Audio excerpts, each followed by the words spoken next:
Fala pessoal, estamos começando mais um Pós 086, agora com a nova cara. Uma vez no mês vai ter um podcast só de tecnologia. Vou trazer cientistas, vou trazer o pessoal de tecnologia, o pessoal que executa as mais variadas tecnologias aqui no estado do Piauí, quiçá do Brasil, né? Quem sabe os convidados vão crescendo, crescendo. Hoje, para iniciar essa nova temporada, esse filho que está saindo do Pod 086 para o mundo, professor José Soares. Eu vou falar aqui, eu vou pegar a ficha técnica dele. Ele me mandou o currículo Lattes, só para me lembrar que eu tenho que fazer o meu também, né? Que eu tenho aqui, ó. Tem que atualizar, vou ter Obrigado, atualizado. professor. Professor José Soares. Ele é físico, formado pelo Instituto Federal do Piauí em 2007.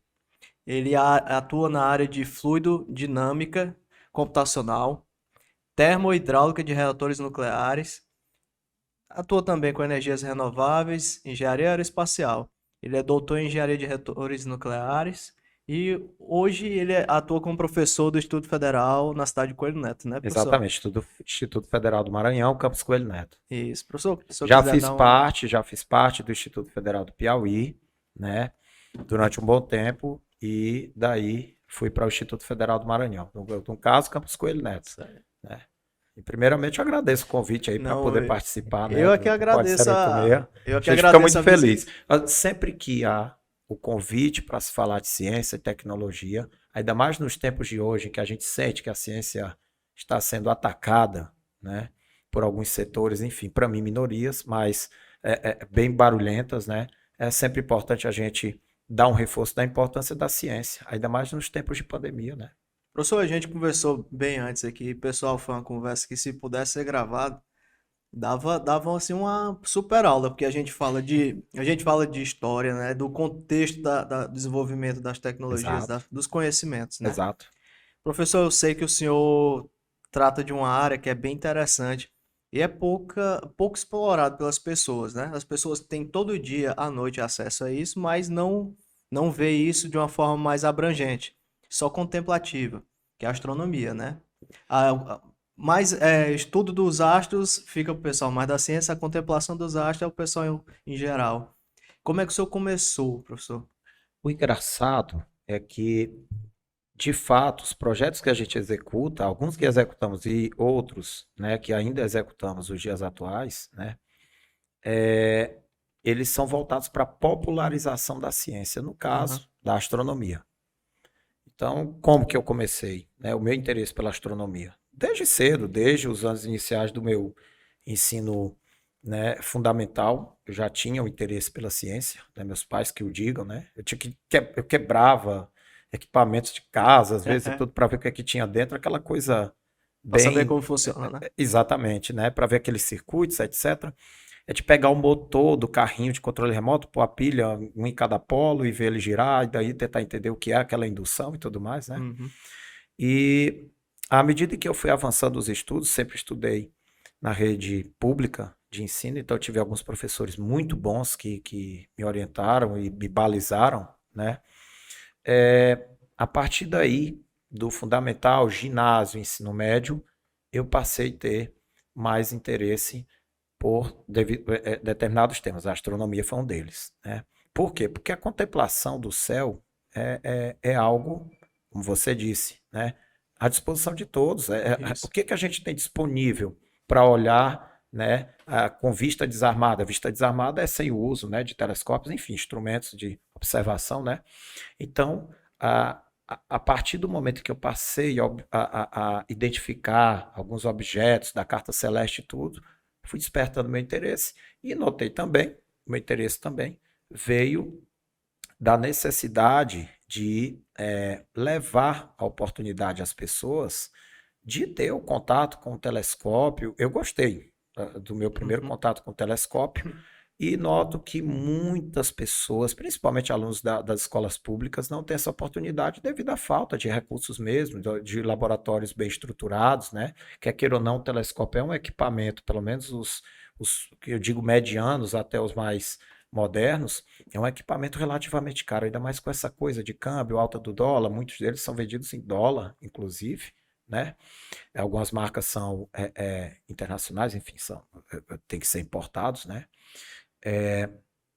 A partir do momento em que eu notei que eu tive o acesso, sob determinada supervisão, a esses equipamentos, eu passei a tentar expandir isso, né, para aqueles setores menos assistidos, no meu modo de ver, da sociedade. São, enfim, aqueles alunos das escolas públicas, né, e que, a partir de então, né, nos inspiraram a continuar, a seguir com a astronomia. Então, é a minha primeira observação, digamos, né, com maior público, né, na época em que eu trabalhei no Campus Valença, né, no Instituto Federal do Piauí Campus Valença, a gente conseguiu mobilizar toda a comunidade, né, em torno de um projeto que a gente desenvolveu, que foi o Observatório Itinerante, que consistia, né, nós conseguimos aprovar esse projeto em um edital da FAPEP da época, né, e que ele financiou a construção de um telescópio artesanal. Compramos os kits de espelhos, enfim, lentes, né, e conseguimos, utilizando tubos de PVC, materiais de baixo custo na época, né? Na época. Hoje, tubo de PVC não tem nada de barato, né? Na época era relativamente barato, né? Preço baixo. E daí, utilizando PVC, compensados, né? Eu tenho essa estrutura toda, eu posso, viu, Leopold, depois fornecer as imagens para o Pod 86, enfim, para que vocês possam, em algum momento oportuno, divulgar, né? Uhum. E aí, a partir desse projeto, a gente notou o interesse da comunidade escolar, que abraçou a causa e nos ajudou na construção do telescópio, inclusive os funcionários do campus, que não tinham nada a ver com o projeto, nos ajudaram, né? E também o envolvimento de boa parte da comunidade geral, que eu chamo comunidade geral, são as pessoas da própria cidade de Valença e tudo que ficaram sabendo do projeto e resolveram, inclusive, doar, né, doar recursos para que a gente pudesse construir outros, etc. Enfim, ajudar no deslocamento do aluno bolsista na época.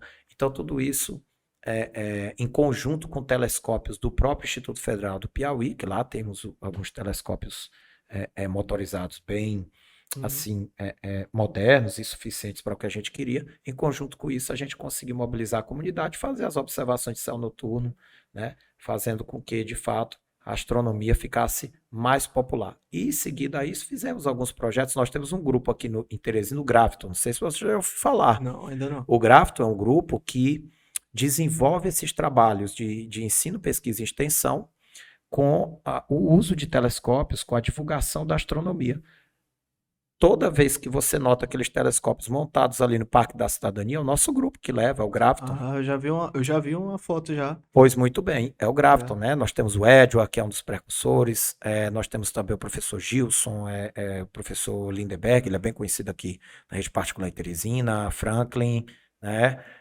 Temos um médico no grupo, porque o nosso grupo é multidisciplinar, no entanto, todos engajados com a astronomia. O Dr. Aloysio Andrade, que para mim é o melhor astrofotógrafo que nós temos aqui, ele consegue fazer capturas de objetos com uma maestria que, para quem não é astrônomo, é algo, para mim, comum, né? Mas muito, muito bem, né? Ele é muito bom nisso.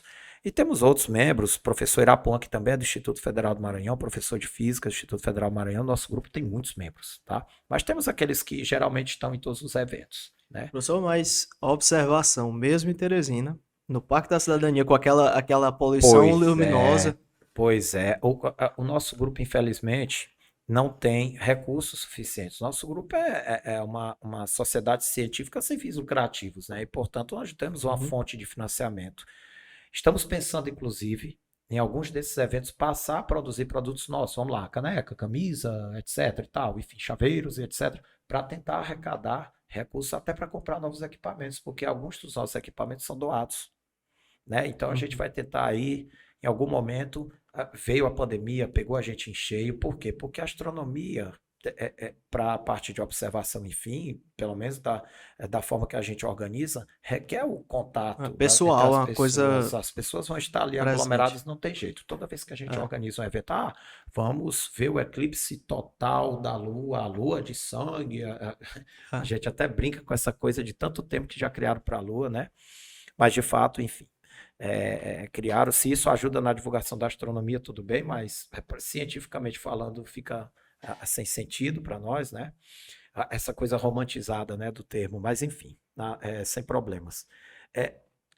A partir do momento em que a gente conseguir fazer essa divulgação, tentando, sabe, comercializar alguns produtos do nosso grupo, talvez a gente arrecade alguma Uhum. coisa e consiga recursos para poder deslocar esses equipamentos para pontos mais afastados da poluição Isso. luminosa, para que a gente possa, de fato, conseguir observações até mais precisas. Geralmente a gente vai com recursos próprios. Cada um pega o seu carro, bota o telescópio e escolhe uma Vai região. mesmo no esporte, né? É isso, é isso. Professor, Dessa forma. é uma coisa muito estranha, porque eu não, foi a primeira vez, até contei pro senhor mais cedo, né? Que eu tava em Pimenteiras, indo pra Pimenteira, na verdade, Região entre, ótima para isso, observações. A gente teve uma ocorrência entre Valença e agora Pimenteiras ali, nós tivemos ocorrências agora, né? De de, meteoro, né? de, E com certeza alguns detritos meteoritos de estão lá. queda. Exatamente. A Bramon, que é uma rede brasileira de, não sei se você já ouviu falar, Leopoldo, mas para mim a principal autoridade hoje é a observação de bólidos, enfim, de ocorrência de meteoritos, Aham. etc. Né? Ela mapeou uma possível, né, região na qual a gente pode ter tido aí queda assim, de meteoritos, porque, enfim, nós tivemos de fato uma ocorrência, o registro, né, relativamente intenso. Mas eu acredito que dá pra pelo menos ter uma ideia do, da área pelo impacto, né? Mas foi isso, Porque ali não fica pedra sobre pedra quando isso. bate. Eles fizeram esse mapeamento. Novamente, eu posso disponibilizar para você. Está no site deles da Bramon, né?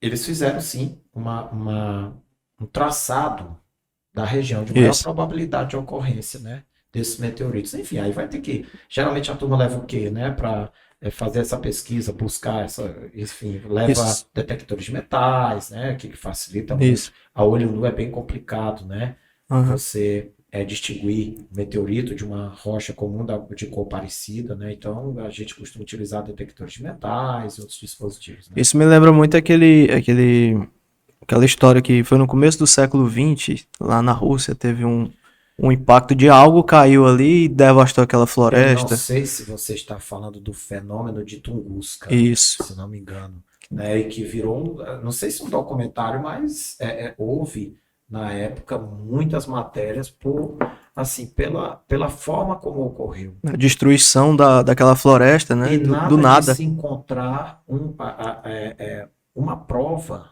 material daquilo ali, Uhum. pela área devastada, digamos, Isso. deveria existir uma rocha gigantesca, enfim, na cabeça, né, de quem pensou de imediato. Só que aí a turma tem algumas teorias, né, que de fato houve aquela onda de choque, mas antes disso, enfim, esse corpo poderia ter na sua maior composição gelo e etc. E Ah, no sim. caso ele acabou sendo pulverizado antes de tocar o solo, mas aquela onda de choque foi lá e A tem Rússia, algumas teorias para a isso, né? Rússia, ela Essa é uma tem, delas. a Rússia, ela tem um ponto fraco, né? Que ela é grande demais. Então, ou cai nos Estados Unidos, nos filmes Aliens, né? Ou cai na Rússia, né? E na Rússia caiu aquele de 2013, né? Eu acho. Aquele que iluminou. Já era luz, e iluminou mais ainda, Sabe o né? que é engraçado? A gente ultimamente, né, tem tido muitas ocorrências. Assim, como eu falo, é relativamente, né? Muitas ocorrências de bólidos. E aqui no Brasil, inclusive, né, a gente não precisa ir muito longe, né? Nós tivemos alguns bólidos bem intensos, né? Rio Grande do Sul. A Bromont é uma rede gigantesca que tem os seus membros que fazem essas filmagens, deixam as câmeras apontadas a todo momento para o céu para fazer essas Ah, sim. capturas. E o engraçado é que nós temos também ocorrências de chuvas, De meteoros, né? dessas chuvas e que pouca gente sabe. Agora não, eu sinto que com as redes sociais a coisa Tá mais popularizou divulgado. mais, né? Nós tivemos agora como é que eles chamam? Acho que é tal, Herculídeas, enfim, a última que ocorreu, não lembro exatamente o termo, né?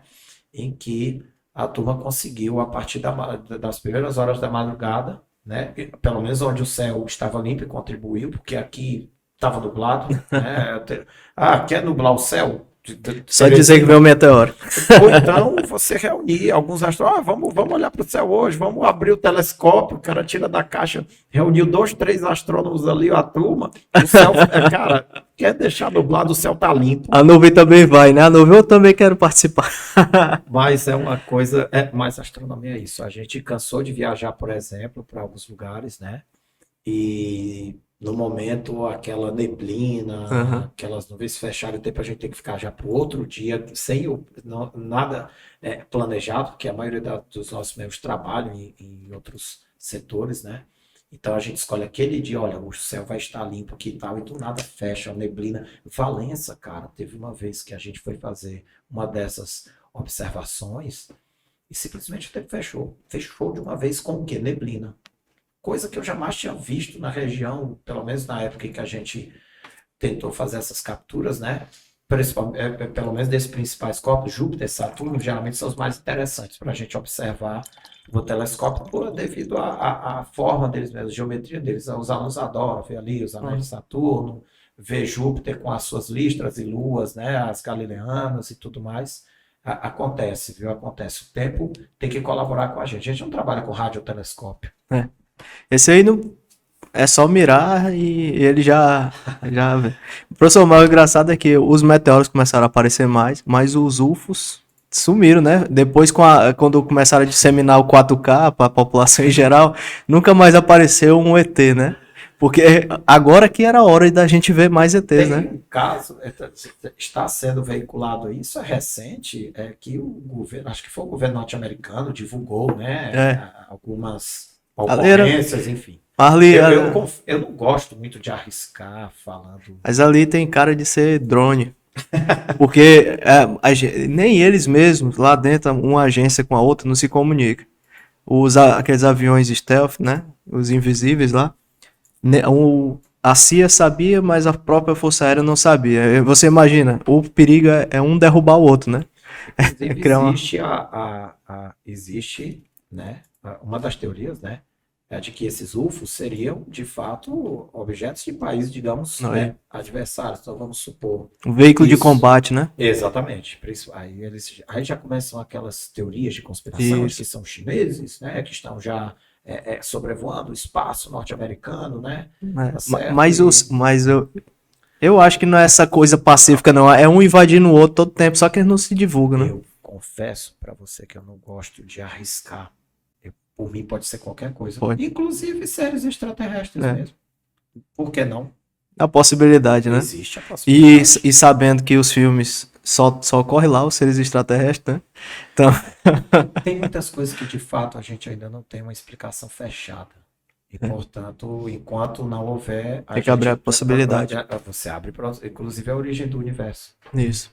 Falando nisso, então em astronomia, a cosmogonia, né? Que fala da origem do universo, né? Eu acho que é... também, e outras... Não, isso... Inclusive... eu costumo dizer que todas as frentes da astrofísica, enfim, falam da origem do universo, todas. Você não consegue desvincular de nenhuma delas a origem do universo. Então, a turma que, por exemplo, trabalha com astrobiologia, né, com aquelas observações e buscando os micro-organismos em outros, né, ou na atmosfera de outros planetas, para tentar explicar a origem do universo, também aborda, enfim. Isso é bem extenso. A gama de frentes da astrofísica que trabalham com a origem do universo é enorme. Todas falam. Eu acho que a gente tem uma grande interrogação, né? A física ela não está fechada, a matemática, nenhuma das ciências. Não. A gente tem uma grande interrogação, que é o seguinte: de onde veio, por quê? Sempre tem... Você descobre uma coisa que essa coisa te gera mais dúvidas do que respostas. Essa pergunta é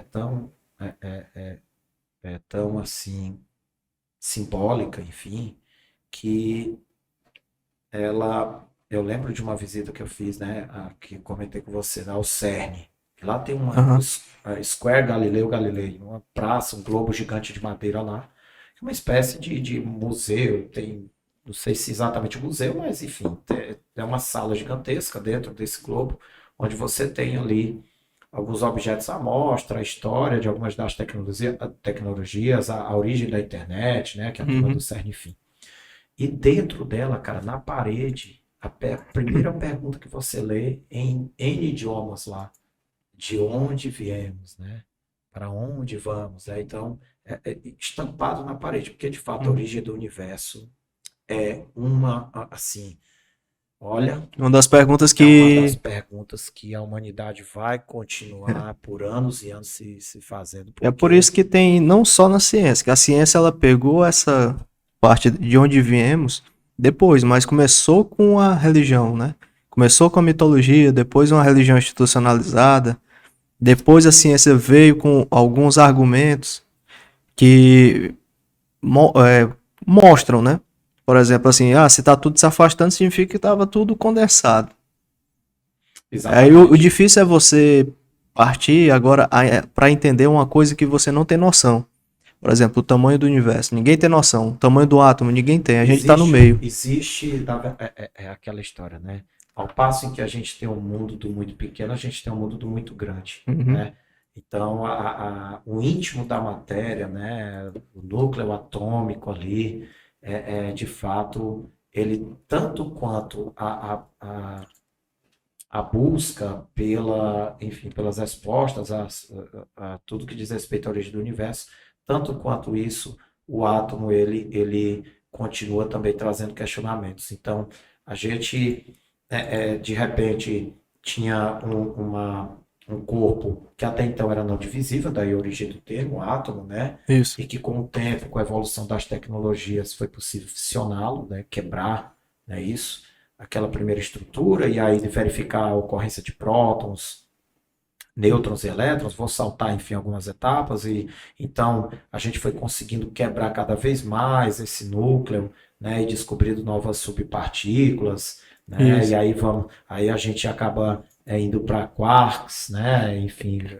hadrons e muons, gluons, bósons, enfim, E né, as teorias, e a gente continua fissionando o núcleo do átomo, né, através dos aceleradores ah, de partículas, tal como o CERN, na fronteira franco-suíça, e que sempre nos surpreendem, né? A isso. última grande descoberta mesmo, enfim, que eu vejo como de fato uma grande descoberta foi exatamente o ano do bóson de Higgs. Por quê? Porque era tida ali como a partícula de Deus e algo que iria de fato revolucionar e ajudar muito na, na, na, A na explicação, né? explicação da origem do universo. E a gente vê que surgiram outros questionamentos a partir E disso, é né? interessante é que o pessoal fala partícula de Deus, mas a história é engraçada, né? Vê só, olha só que interessante, né? Inclusive eu recomendo para quem não sabe tanto da história, primeiro acessar o site, né? O CERN tem um site com bastante materiais, bem didáticos, inclusive para quem, uma linguagem mais acessível para quem, digamos, é leigo na coisa, né? Mas tem alguns filmes, rapaz, bem interessantes, né? Não exatamente falando do CERN, tá? Mas o Código da Vinci já traz algumas coisas interessantes ali. Evidentemente que tem a parte ficção, etc. Mas tem algumas coisas interessantes falando ali desses primeiros estudos, né? Enfim, da época de Newton e etc. E Anjos e Demônios. Anjos e Demônios já vai diretamente para O a CERN. abordagem da antimatéria no CERN, etc. Então ali já tem alguns equipamentos que dão uma noção interessante para quem é leigo de como que os físicos, cientistas trabalham ali, né? É só esquecer da parte do olho que a turma arranca do cara, coloca lá no sensor de leitura óptica, Não enfim. tinha nenhum segurança para proteger aquele cara, né? Enfim. Mas são questionamentos que a gente sempre faz. Inclusive o universo, a gente diz que o universo, ele de fato não tem ainda uma medida determinada e tudo, mas existe o universo visível até então, que a gente, pelo menos esse mapeamento do universo até onde a gente conhece, existe, né? É aí que a gente entra assim. Mais recentemente foi lançado, assim, eu acho que a pérola do estudo da astronomia, do equipamento, né? Para a astronomia, que foi o James Webb. James Webb. Ele veio para substituir o Hubble ou ele vai complementar o estudo que o Hubble já Eu começou? não diria substituir. Eu acho tão assim, sabe, Tipo assim, radical, né? amassa e joga fora. Eu não diria substituir, tanto que o Hubble continua. Isso eu falei, conversei anteriormente aqui, né? ele continua fazendo, né, grandes descobertas e tudo. Existem outros projetos, o TESS também, né, projetos também para trabalhar com exoplanetas, enfim, até então nós tínhamos pouquíssimos, né, hoje são milhares e continuam descobrindo milhares e milhares de sistemas solares, digamos assim, iguais ao nosso, ou parecidos, ou com estrutura similar, né, e o James Webb, ele é um telescópio, digamos, muito mais potente, com uma capacidade maior de, de, Alcance. de alcance, né, para registro de dados, enfim, tá? Para de fato a gente enxergar alguns bilhões de anos a mais, anos-luz a mais, além do que o Hubble era capaz de Qual é o limite? suportar. Qual é o limite, assim, sabendo que quanto mais longe você olha, mais novo é o universo, né? Pronto, Qual é o o limite? James Webb ele foi projetado de fato para tentar enxergar mesmo os confins do universo. Ele a 13, em termos de medida, né, para além de 13 bilhões de anos-luz de alcance.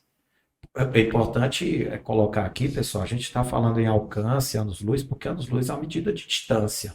Né? Apesar de ter Uhum. o termo ano, o termo ano-luz, ele é uma medida de distância com base na velocidade da luz. Né? A Isso. distância que a luz percorre em um ano-luz. Mas ele não é de luz visível, né? Exatamente. E outro detalhe, só para complementar a questão do ano-luz, o que é isso, professor? É enxergar algo a 13,4 bilhões de anos-luz, por exemplo. Significa você ver o universo como era há 13,4 bilhões de anos. Condensado. Exato. A ideia é É. tentar pegar aquelas primeiras imagens. Não diria, é isso que ele vai buscar responder. De fato, existiu essa condensação, essa singularidade, né? Uhum. Tudo confinado num volume que atinge uma densidade infinita a ponto de colapsar e criar essa poeira cósmica e gerar esses outros planetas e corpos que a gente conhece. Ali, A ideia do James Webb é essa. então o pessoal fala assim, ali foi onde Deus dividiu por zero, né? Que dá a indeterminação, né? Se você for para o zero, dá infinito. Agora, se você dividir por zero, não tem um resultado, Então, né? o James Webb é, de fato, uma joia da ciência. Mas, assim, por que que o Hubble, ele tem a luz visível de a gente ver, né? E por que que o James Webb não é luz visível, é infravermelho? Na verdade, como havia comentado, né? Trabalhar com infravermelho traz, inclusive, a maior precisão, né? Muitos desses corpos nós trabalhamos exatamente com a sua composição. Ele aí, né? Ele é estranho, né? Ele tem essas Na verdade, bandejas. na verdade, isso não me parece uma foto mesmo, uma concepção, né? De como É, a concepção artística, né? isso, até porque para tirar essa foto aí, O rapaz tá aqui do lado de fora. Ele que é incrível, né? ele é fenomenal. De fato, o James Webb, ele para ser projetado, né, teve de ter ali uma equipe, um corpo multiprofissional, engenheiros das diversas áreas, né, Uhum. para que juntos, né, cada um com a sua. Agora sim. Agora sim, nós temos a imagem real dele, Tamanho da pessoa. nós temos aí um conjunto de espelhos, né, e esses espelhos em conjunto, enfim, formam aí esse primário dele, né, que é o primário, né, para receber. Bate aqui, Exato, chega no foco e volta, né? Exato. E aí nós temos um conjunto de espelhos que a gente chama de primário, né, do telescópio, para receber enfim, a luz desses corpos, né, que vão emitir para se construir a imagem final. Fazer os estudos. Na verdade, também tem vários sensores, né? Falando de sensores, eu fico assim me perguntando, porque aqui na Terra ele foi montado bonitinho, né? Agora ele foi colocado dentro de um foguete. Esse foguete, quando ele dispara, ele vibra todo, né? A gente já vê as câmeras assim. Aí chega lá em cima, ele vai ter que ser remontado sozinho. Imagina o pensamento do engenheiro que ele tem que, praticamente, ele tem que inventar uma solução desse negócio chegar inteiro lá, de não se partir no meio do caminho, né? Aqui olha, muito perfeito. Daí demorar tanto para que os espelhos se abrissem, né? Tudo automatizado. Isso. Ele foi de fato fechado mesmo, digamos, né? E aí quando atingiu um ponto ótimo, ele foi dividido em níveis, né? A chegada dele, né? Uhum. Após esse primeiro momento, tá? E se atingiu uma determinada região da órbita da nossa Terra, enfim, iniciou-se a abertura do equipamento em si, totalmente automatizado, programado daqui mesmo, né, para que, enfim, fosse necessário a menor intervenção humana possível. Todo rover, quando a gente lança, por exemplo, o rover, o Curiosity, né, que está em Marte hoje, né, tá Lançou, até não tem hoje, mais. a única coisa que se faz é capturar os dados que ele envia daqui da Terra, enfim, a gente captura aqui, né, e daí vai fazendo um estudo, análise, né, isso de cada imagem daquela. Ele tem um conjunto de sensores para estudo da química daquele solo. E é. Sim, ele possui equipamento. É um laboratório. Ele É um tem. laboratório.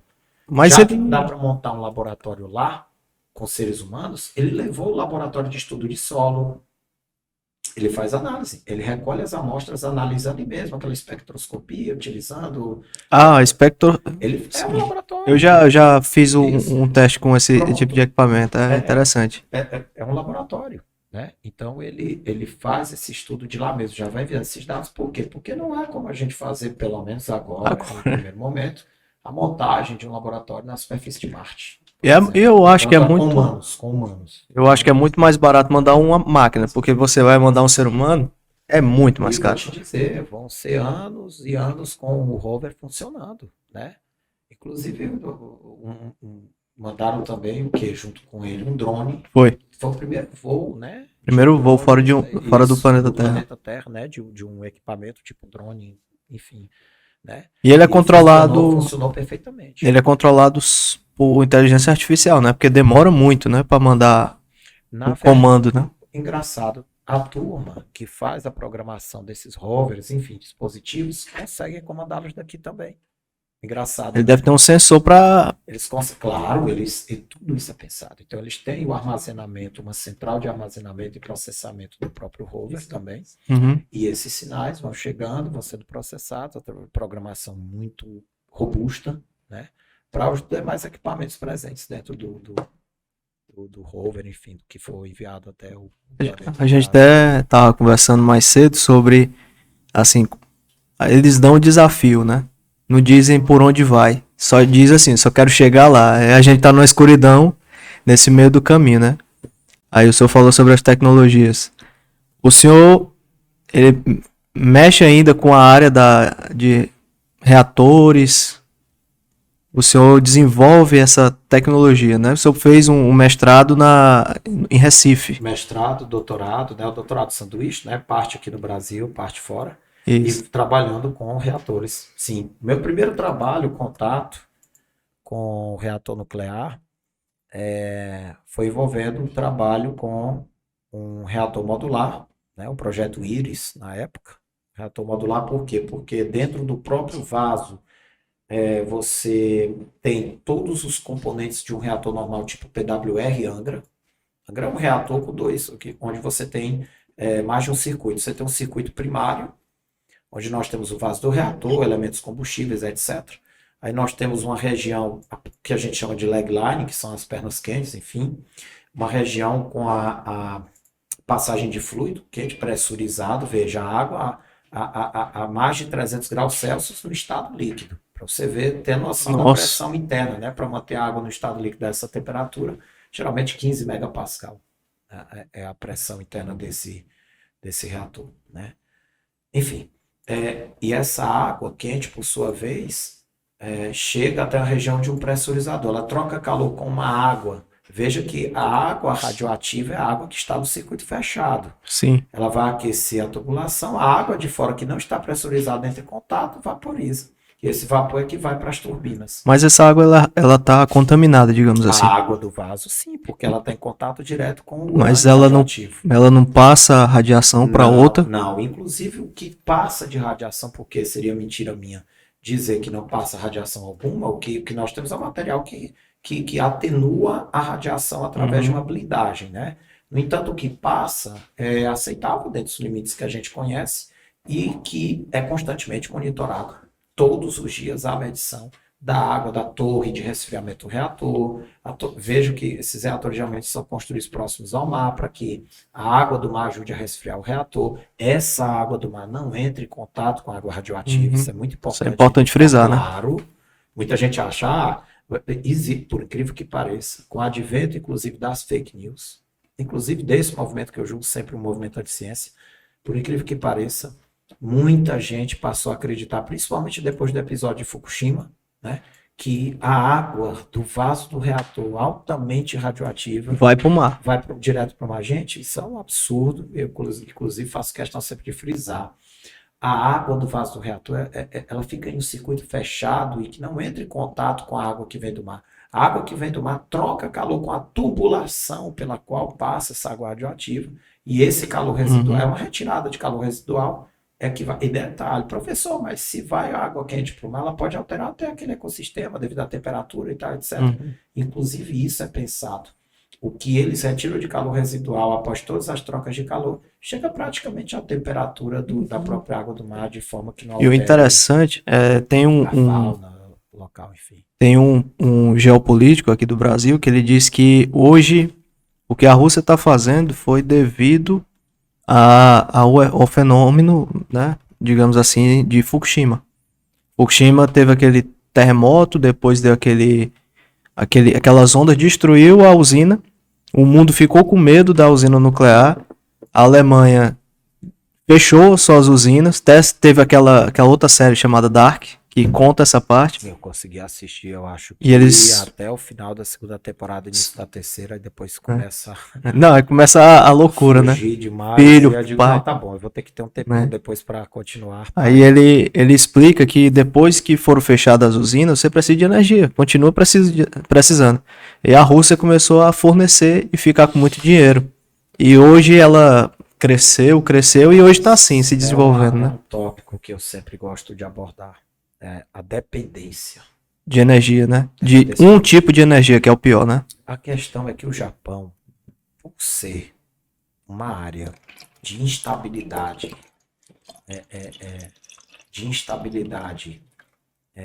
geológica, né? Geológica, essa é a palavra, obrigado, Leopoldo.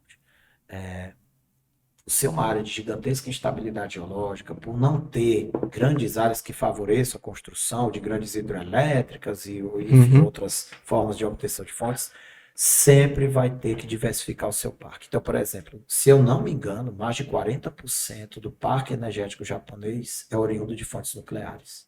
Imagine, e o Japão é um país extremamente industrializado. Isso. Imagina você apagar todas as usinas de matéria. Vai ter que apagar porque houve um incidente de Fukushima que até isolado, né? Que a TEPCO e por causas naturais ali, isso.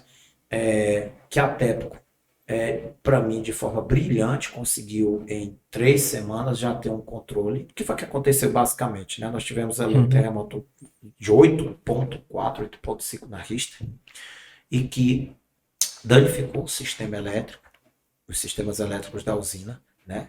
E lembre-se que para o reator ter a sua refrigeração constante, que tem que ser constante mesmo, senão ele entra em meltdown, que a gente chama, que é o derretimento de núcleo, né?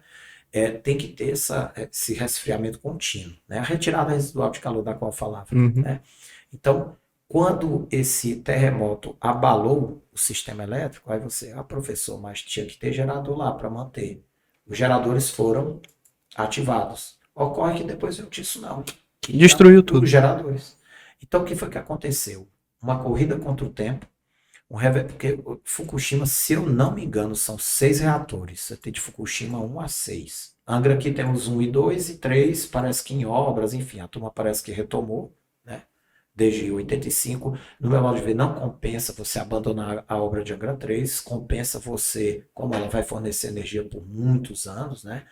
Compensa você concluir, tá? Esse é um ponto de vista, enfim, podem, né, discordar ou questionar, né? Depois do desligamento, inclusive, devido ao tsunami, né, dos geradores, tá? O que foi que aconteceu? Uma corrida contra o tempo.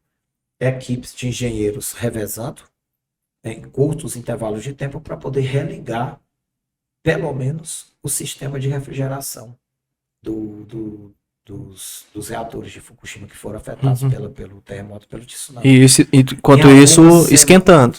Aquecendo não para, né? As reações Isso. de fissão continuam, né? Elas, inclusive, Vapor. podem, a partir de um determinado momento, ficarem desenfreadas, né? Que quando você perde o controle da reação em cadeia, é que você tem um problema gigantesco. O que aconteceu em Chernobyl foi algo parecido.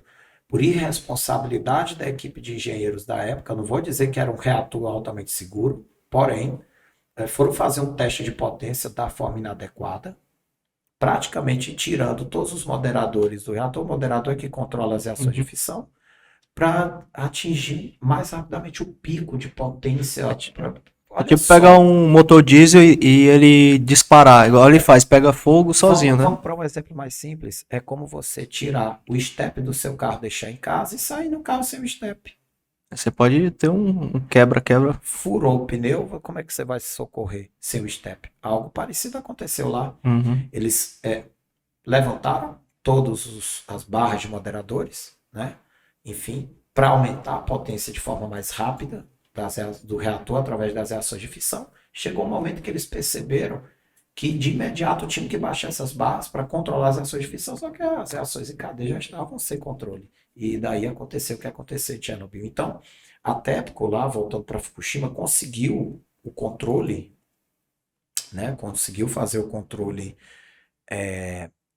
do reator resfriamento. Mas chegou a explodir, né? Algum deles. Na verdade, nós temos ali aquela explosão de vapor, né? O que nós temos do reator, o edifício do reator, que é aquele primeiro estrutura de contenção, aquela parte quadrada, digamos, que a gente vê ali, o edifício mesmo, né? O formato de um prédio. E dentro nós temos vaso do reator e demais componentes, né? Então, isso. Aí nós temos a imagem interessante. Esse aqui é o sistema fechado, né? Que o senhor fala. O primeiro circuito é esse alaranjado, onde tua mão esquerda está aqui, né? O vaso do reator. Veja que a água presente lá no ponto D, na região do pressurizador, ela não entra em contato com a água dentro do tubo alaranjado. Ela troca calor com ele. A água do tubo alaranjado, esse é um reator tipo o PWR que a gente tem aqui em Angra, né? Então, você vê, o edifício do reator é essa estrutura de contenção ar ali fora. Essa cúpula mais essa torre, né, digamos. Só isso. A estrutura de contenção dele, né? A primeira estrutura de proteção, costumo dizer assim, é o ar. Isso, é a volta que ele dá aí, né? Então, nós temos aí o circuito primário, esse alaranjado aí, né? B são as barras de controle automatizadas que fazem o controle das reações de fissão que ocorrem nessa parte vermelha aí, no núcleo. Que é o combustível, né? Isso, exatamente. Né? E aqui deve ser alguma bomba, né? São exatamente as bombas que fazem essa água circular, né? E aí nós temos pressurizador, nós temos a região de contato da água. Veja, a região alaranjada está sobre essa pressão de 15,5 megapascal, né? E, portanto, a água atinge altas temperaturas ainda no estado líquido. Ela percorre até aquele ponto D. A água presente no ponto D não está pressurizada, está a pressão normal. E, portanto, quando atingir 100 Celsius, vaporiza. E o vapor, por sua vez, move uma turbina. Ativa as turbinas em F, enfim, e aí vai para a rede elétrica. Veja que há uma recirculação do líquido que foi aquecido. Ele é condensado nesse ponto aqui. Ó. Aqui nós temos os condensadores. A água no formato de vapor, quando atravessa F, ainda está ali perto de 100 Celsius, ainda no estado de vapor. Quando atinge essa região aqui, ela resfria, condensa rapidamente e volta para o estado líquido, voltando para o ciclo D ali novamente, através daquela bomba. Dá para ver uma bomba entre D e F. Aqui. Não dá? Isso, é ela que leva a água de volta para ser vaporizada novamente e aí continuar o ciclo. Mas só que é uma imagem muito chocante. Eu não sei se o Mike vai conseguir pegar. Mike, é desse... Aqui é a torre de resfriamento. Essa torre de resfriamento, ela solta um vapor muito, mas muito. Você pensa ali que é uma fumaça. Você pensa ali que é vapor d'água puro. Não tem 1 grama de dióxido ali. Vapor d'água, interessante. E essa água, repito, constantemente vem daqui, tá? Exato, do mar, geralmente é do mar, né? Constantemente monitorada. É por isso que eu acredito muito na energia nuclear. Porque ela é uma energia... É uma energia tão perigosa de você mexer que você tem que tratar ela com tanto respeito. Muito zelo. E aí você respeitando, tudo que você respeita, você trata bem e não volta contra você. Assim como a natureza, assim Ela como não tudo. tem que ser temida, ela tem que ser respeitada. Respeitada. Inclusive, falando ainda, né, enfim, sobre energia nuclear, o que eu vejo como problema maior e que de fato realmente merece é, é, uma solução bem mais ampla, são os rejeitos. Aí sim. Já temos algumas técnicas interessantes, que são as técnicas de transmutação, uma espécie de reciclagem, alguns desses rejeitos, lembrando. A gente chama de rejeito, mas são ainda isótopos, radioisótopos, enfim, em atividade, em alta atividade, né? E que de fato podem ser reutilizados. Pronto, Na no medicina? Brasil, na medicina, inclusive, nós temos um reator aqui. Na verdade, o projeto de um reator, confesso não saber se ele já está produzindo, porque na época ainda era só um projeto, o reator multipropósito brasileiro, RMB. Ele foi encabeçado pelo professor Perrota, né? Augusto Perrota, se eu não me engano, na época foi ele, e que é um reator que, além de produzir pesquisa, energia, enfim, energia em termos de reatores de potência para a rede elétrica, ele também vai servir para a produção de radioisótopos. O Brasil importa Subprodutos, radioisótopo, né? o Brasil importa radioisótopo da Argentina. Lá Ainda tem a usina. Argentina, inclusive, é muito mais avançada que o Brasil na área nuclear. Simples assim. A última vez que eu soube de um trabalho dos argentinos, enfim, prático na questão de reatores, etc., eles já comercializavam reatores modulares, já estavam comercializando para outros Para países. potência Reatores de elétrica. potência, que a gente chama, que é para produção de energia elétrica. Isso. Aí você me perguntou no início sobre as pesquisas, né, os trabalhos que eu desenvolvo. Eu tenho alguns artigos disponíveis no site da Agência Internacional de Energia Atômica, com alguns trabalhos e softwares que a gente desenvolveu na época para alguns estudos de casos desses reatores. A importância desses estudos de casos é exatamente a possibilidade de você criar, desenvolver tecnologias, dimensionar melhor, não é isso, esses reatores para a produção de energia É em larga porque escala, o né? Então, conceito, o conceito do reator, ele é bem, assim, é bem parecido com o do motor a vapor, né? Você esquenta a água pressurizado ali, porque eu já não, tive. alguns não são pressurizados. Então, por exemplo, na China você tem o BWR, que é o Boiling Water Reactor, que é o reator de água fervente. Ele não tem dois circuitos como o de Angra. A água em forma de vapor já sai. Imagina a panela de pressão que a gente tem Sim, na nossa casa, ela sai direto daquele jeito. Eu sei, sim, mas aquele vapor está contaminado e tudo. Ele fica em um circuito fechado. essa água não se perde de jeito nenhum. Não, ela fica no circuito fechado, né? A questão no meu modo de ver, é um risco, Arriscado. é um pouco mais arriscado que você trabalhar com PWR, porque você pode isolar Me os diga, circuitos, me né? diga uma coisa, imagina a manutenção, você vai ter que trocar uma turbina dessa. Tá contaminada. Isso, e para isso que eles automatizaram praticamente tudo, Pois né? é. Para reduzir o que a gente chama de blindagem biológica, né? A participação humana. Cada reator desse tem N sistemas de segurança. Uma coisa como aconteceu em Chernobyl, Fukushima, eu não falo né? nem tanto Fukushima, porque Fukushima foi um Fukushima foi desastre natural, natural, uma né? coisa que atingiu a estrutura da usina, enfim, tá? Mas lembre-se, as usinas, inclusive esses edifícios de reator são projetados até contra o terrorismo, né? Por exemplo, o cara resolve pegar um avião, eu vou estourar Angra. Eu acho que se causar um arranhão no edifício do reator é muito. É Nós porque temos o. uma camada de concreto É, gigantesca, fora que a própria estrutura ela é é feita para deformável, né? absorver todo aquele impacto. É. Vamos supor, você está vindo com o avião tal como fizeram no 11 de setembro, né? O famoso 11 de Uhum, setembro, enfim. Imagina alguém, é possível, né? Alguém isso. pegar um voo, olha, vamos jogar lá na usina e tal. No máximo vão arranhar o edifício do É. reator, não vão causar dano algum ao vaso. É porque você tem uma usina, ali é um veneno a céu aberto se você abrir, né? A tampa do reator. Você pode acabar com tudo ali ao redor, né? A Você pode gente, acabar com o país. a gente, inclusive, quando executamos esse tipo de projeto, tentamos deixar bem claro que todo o nosso esforço, todo o nosso estudo é exatamente no sentido de minimizar o máximo possível qualquer risco, inclusive de terrorismo, Uhum. inclusive de danos ocorrentes, oriundos de desastres naturais. Então, no Japão já existem reatores com base com molas que Sim. conseguem absorver bem mais essas trepidações, que lá, quer queira ou não, tem uma atividade sísmica gigantesca, né, em relação a outras partes do planeta, né? Então, Já existem reatores que absorvem É uma mais fundação a parte do prédio, né? isso, e que para os reatores, alguns dos reatores mais modernos, que a gente chama de geração 3, geração 3+, quarta geração também, enfim, o Angra, por exemplo, enfim, para te dar uma noção, é a segunda geração, né, ali década de 80, etc, tá? Esses reatores de terceira geração, quarta geração, inclusive o resfriamento é feito por circulação natural. Olha só que interessante. Circulação natural. Não é forçada. Não, exatamente. Não, circulação natural, né? E que, por exemplo, o AP1000, esse é um dos 4 reatores que o Brasil pretende construir aqui. Um deles seria aqui no Nordeste, na região da Bacia de São Francisco. Não sei, isso eu ouvi a palestra do professor na época, o Carlos Marins, que era diretor acho que na época, da Eletronuclear, se eu não me engano. Ele deu essa palestra em um congresso que a gente participou no Recife, né? Acho que foi 2011, 2010, uma coisa assim, no Marotel, se eu não me engano. E ele explicou que um dos prováveis sítios para a construção de um reator do tipo AP1000, que é o da época, e que a China construiu vários agora, enfim, né? Um reator sendo construído da noite para o dia, né? Um dos prováveis sítios seria aqui na região de São Francisco. Eu repito, o reator tem que ser construído em uma Perto de uma região fonte hídrica, né? com bastante água. Esses reatores, eles são parecidos com o que está sendo feito por submarino brasileiro?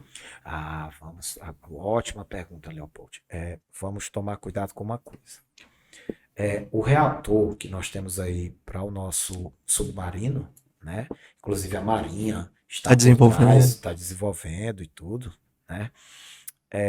Tive a oportunidade de conhecer o projeto, né, pessoalmente e tudo, né? Inclusive alguns dos oficiais, né? Ela também participa, né? Alguns dos oficiais, né, que participam diretamente, engenheiros, enfim. Esse reator é um reator do tipo PWR de Angra, somente para propulsão. Muita gente, ao submarino nuclear, muita gente já acha que na bomba atômica, torpedo ali, por exemplo, com plutônio, com urânio enriquecido, enfim, não é. O submarino é denominado nuclear, então simplesmente esse é o vaso do reator aí, um dos vasos. É bonito, né? Eu acho. É um projeto bem simples, né? Eu acho. Uma tampa, uns vasos aqui para sair, a entrada e saída de água, aqui deve ser o combustível. Exato, os elementos combustíveis. E o resto concreto ao redor. É bem interessante. Mas eu estava falando sobre. Esse é parecido com o do submarino? Seria assim? Sim, um vaso comum como esse, onde você vai ter os elementos combustíveis em menor escala, evidentemente que é só para propulsão. E é pequeno o espaço. Né? Isso, tem que tomar cuidado, inclusive, com isso. E nada de ogivas ou torpedos com fontes. São mísseis normais.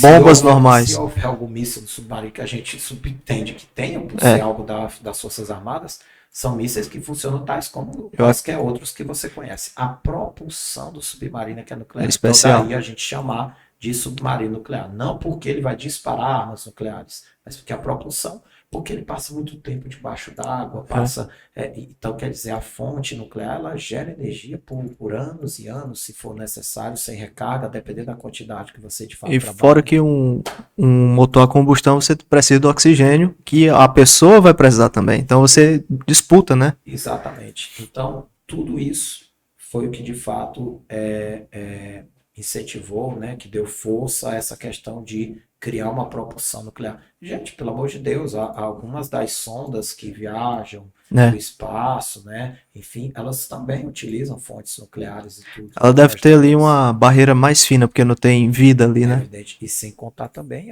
repetindo essa questão do tamanho, né, tem que ser de uma forma que a carga útil não fique também tão pesada e tão complicada de manipular. Assim, a gente falou de energias.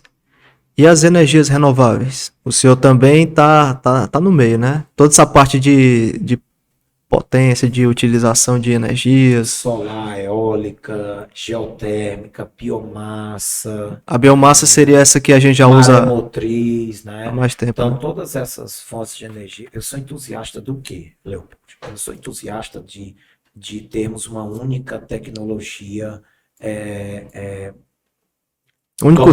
Único cesto, né? Isso, aquela história. Coloca todos os ovos num único cesto. Se cair todos, quebra todos, né? Então a gente tenta diversificar. Então, um exemplo é a energia nuclear. Eu creio que para alguns pontos do país ela é interessante, onde você já não tem tantos rios, tanta água, por exemplo, para construir Onde é uma plano, usina, né? uma usina hidrelétrica, onde você não tem tanta área que possa alagar, porque uma usina hidrelétrica você tem que alagar uma grande área. Você sacrifica Você muita terra. causa um impacto ambiental. Belo Monte foi um exemplo, né? Um impacto ambiental gigantesco em detrimento da produção de energia. Então, a energia nuclear ela pode fazer essa função. O que, que a gente tem de tão disponível e predominante no país? Solar. Sou extremamente a favor da produção de energia solar, da instalação daqueles parques solares mesmo, de usinas, né, para que a gente possa, de fato, acrescentar a nossa matriz. Eólica, o que, que a gente tem de mais aqui, rapaz? Vento.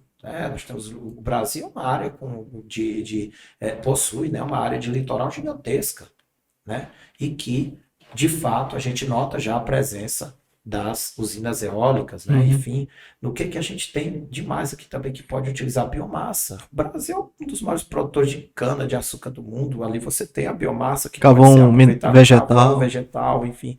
Eu só tiro um pouco essa questão da. Eu tento sair um pouco mais dessas fontes que produzem tanto monóxido, tanto dióxido, por exemplo, né? Então, hoje, por exemplo, quando você tem uma baixa no nível dos reservatórios, você tem que ficar ativando as termoelétricas, são Aí, óleo, caríssimas. diesel, tudo. E gás, né? O gás, usa Uhum. gás natural também. É caríssimo para você ativar uma usina dessa e vai para a conta. Aquela história da É. bandeira vermelha não é outra coisa, não. É o custo a mais para produzir energia através dessas termoelétricas que o povo paga, né? Eu acho que a única vantagem de um sistema desse é porque você não gasta energia, você deixa acumulado, por exemplo, a hidrelétrica em coluna d'água. Você deixa acumulado um tanque de Verdade. combustível, Sim. mas se você não colocar um sistema de baterias, de alguma forma, de bateria química, uma bateria de movimento, uma roda que está girando a 90 mil RPM, ligada a né, um dínamo, alguma coisa Sim, assim. sim, sim. Você não vai conseguir pegar a eólica e solar e manter ela como se fosse um filtro, sempre naquela mesma qualidade. Você vai ter período de variação. Sim. Então eu Mas depende acredito, bastante do tempo, né? Das condições de tempo, enfim, não eu tem como acredito que fugir tem que disso. ser desenvolvido um sistema de baterias para esses sistemas, porque senão a gente não vai ter como. A história do estocamento, né? A gente É, ouve muito esse termo, né? A época criou uma polêmica danada. Eu lembro que a presidente do Brasil na época, a Dilma, né, falou o termo, muita gente sorriu, mas é um termo bastante utilizado na é. engenharia, né? É importante falar isso, né? E o detalhe importante, voltando à questão da diversificação da matriz, é exatamente por esses percalços, alguns deles, que a gente necessita de outras fontes que É. já são bem mais simples de se trabalhar, né? Nesse sentido, do armazenamento, da energia, da estocagem que a gente Uhum. chama, né? Então, sinceramente, o Brasil é um país que domina praticamente todas essas matrizes. Ele tem Geotérmica potencial, tem. geotérmica também, claro. Se eu quiser construir uma usina, pelo menos em pequena escala aqui em Cristino Castro, eu consigo. Nós Ah, temos sim. nossos poços chorrantes emitindo ali vapor a todo momento. Tem vapor d'água ali. É possível fazer a geotérmica ali? É possível. Aquele vapor d'água, ele vem A de. questão, Qual é a fonte que tem lá? Uma fonte, sei lá, algum vulcão? eu costumo dizer que Falha? é isso, essas falhas que nós temos no subsolo e que de fato retiram aquele calor residual. Tem os geysers também, se eu não me engano, né? E que de fato sai dali a altas temperaturas devido a essa troca de calor com aquela parte mais aquecida, né? Do Hum. subsolo. Aí existe a profundidade, não lembro qual, né? Na qual eles atingem essas temperaturas ao ponto da água vaporiza, parte dela vaporiza, não é toda, né? E com detalhe importante, por que que o pessoal, se é tão simples assim, já deveria ter construído? A questão é porque nós temos a questão também Direcionamento para só uma área, né? não, eu ia Digamos falar assim. eu ia falar sobre o viés turístico da coisa. Ali é quer queira ou não, um patrimônio, né? Então, a partir do momento que você cria alguma alteração brusca ao ponto de alterar aquela paisagem e tudo mais, e de repente a fonte deixa de ficar tão visível quanto era agora, porque eu Tão coloquei robusta, ali né? porque eu coloquei uma usina ali, isso pode criar algum impacto e que de fato venha a prejudicar, enfim, outros setores É, da sociedade, que, enfim, isso mas tudo gera aí impacto, a né? gente tem que ponderar, né? Porque na vida Isso, humana a gente tem que sempre isso, escolher um lado ou outro, né? isso. E nós temos que de fato ponderar, levar em conta todos os cenários. Levar em Pois conta é. todos os cenários. Pois, professor, a gente falou de muitas áreas aqui, né? Eu acho que esse primeiro podcast voltado só para a tecnologia aqui do Pod 086 foi muito bom. Porque a gente vai falar sobre astronomia e de repente a gente pula para reatores e a gente usa reatores na parte de estudo dos astros, até no estudo dos astros lá no astro, né? Por Sim, exemplo. Uma sim, sonda dessa deve exatamente. ter um reator nuclear, porque ela não vai usar uma bateria. Ela pode ter uns painéis solares, né?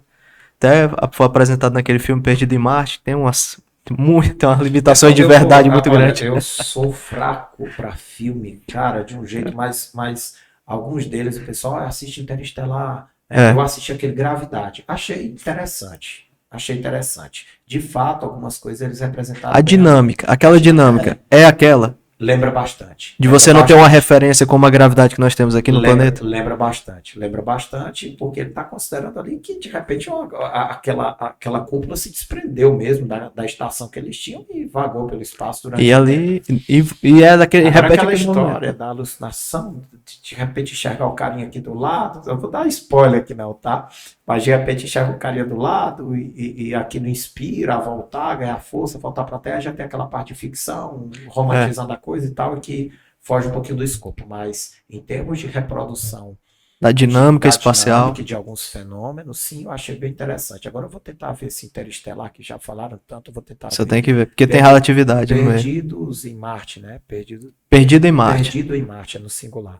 Perdido em Marte também, é com aquele Matt Damon, né? Mas deu. É isso, eu vou tentar assistir. Eu cheguei a ver Ele a sinopse. desistiu de Identidade Borne e foi para lá. Pois Identidade é, Borne você tem que assistir também. eu assisti um, tu acredita? Pois é, Porque ele. foi o primeiro ali, né? E tal. Aí, É. agora tem vários, né? Não, ele já tá. Ele compete com Tem a aquele do Top supremacia, Gun. aí depois tem a supremacia Bourne e tal, Isso. enfim.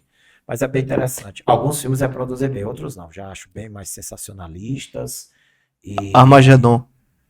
O Armagedon, como é que é? Você descarta todos os astronautas que já treinaram a vida inteira e contrata o não é pessoal que nunca engraçado. foi Não para é, ir furar um asteroide. não é engraçado até a questão do nacionalismo, né? Sempre os Estados Unidos, aquela coisa bem Isso. hollywoodiana e tal. Ah, Sacrifício no final. vamos salvar a Terra. Sempre eles salvam a Terra aí. O Pois jeito. já que você ouviu o Armagedon, assista, não olhe pra cima, que aqui dali é a realidade. Ah, Não tem como escapar. eu cheguei a assistir. Esse eu assisti. Assisti com o DiCaprio. Isso. Assisti. E tem muita coisa ali, sim, que é verdade, viu? Às vezes essa turma, por política, foi o que aconteceu com a Challenger. Não sei se você acompanhou a história da Challenger. Tem a Sim. série disponível numa plataforma dessa. Aquela que foi até como é o nome? O Feynman, que participou da investigação. Exato. Isso. Desprezaram A vedação, o estudo né? daquele anel de vedação. Desprezaram exatamente um dos resultados daquele estudo que constataram a falha, o defeito nele, puramente por política, porque já havia uma data marcada e já tinha mobilizado toda a comunidade, Câmara e políticos, não sei o que, pronto, acabou dizimando a vida É, de não deram o alguns checkpoint de astronautas. segurança Exato. e Dizimou a vida de alguns astronautas e de uma pessoa que nem astronauta era uma professora, rapaz. era a primeira Professora, professora ao ir sim, ao uma coisa espaço. que, sinceramente, a história, quando a gente sabe o porquê ocorreu, é um absurdo. E Chernobyl também, viu? É algo nesse sentido, puramente negligência. mas só que Chernobyl foi pior, porque a gente só soube Não. de Chernobyl muito tempo depois. Até hoje a gente sabe das consequências. Não há comparação, porque Chernobyl até hoje produz efeitos negativos. É, a Ucrânia. Olha Não só, foi nem na Rússia, foi na Ucrânia, o né? sarcófago que está lá, Soldados sarcófago que dominaram. está lá, é isso. Eu tenho medo de repente esses caras se estourarem aquele sarcófago. Acabou a Ucrânia, acabou a Europa. Vai ter um problema muito sério. Eles não precisam nem explodir uma bomba, é só Não, aquilo. só vazar aquela estrutura de contenção, que inclusive ela não é definitiva. E eles podem até culpar, se não foi uma Não, bomba do foi inimigo. É por isso que hoje nós tentamos projetar reatores que reduzam assim a zero praticamente qualquer possibilidade de intervenção humana para evitar coisas desse tipo, Isso. terrorismo. Para mim é terrorismo. Pessoal, Esse é um Pod 086 especial, é o primeiro da sua categoria. Quero muito agradecer ao senhor, professor. Muito feliz Muito pelo convite, obrigado. adorei o bate-papo. Espero voltar mais vezes abordando outros Com temas, né? certeza. E fico muito feliz de termos a possibilidade de canais com abordagem de cunho científico e que nos ajuda a divulgar a ciência e tecnologia ao mesmo tempo, mostrar que a ciência, ao invés de uma vilã, é uma aliada, né? Isso no combate à desinformação e no combate a algumas das mazelas que temos hoje. Um exemplo grande é a pandemia.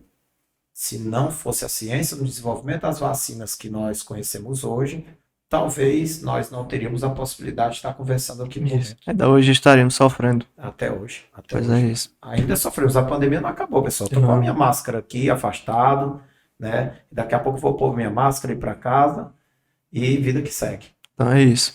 Então, pessoal, boa noite. Vou falar aqui dessa câmera, né, Mike? O Mike é o nosso diretor. Então, pessoal, boa noite. Daqui a pouco a gente vai ter outro programa. Vai ser assim, de uma frequência, até a gente já estabelecer uma frequência muito mais rápida, né? Então, valeu. Até outro programa.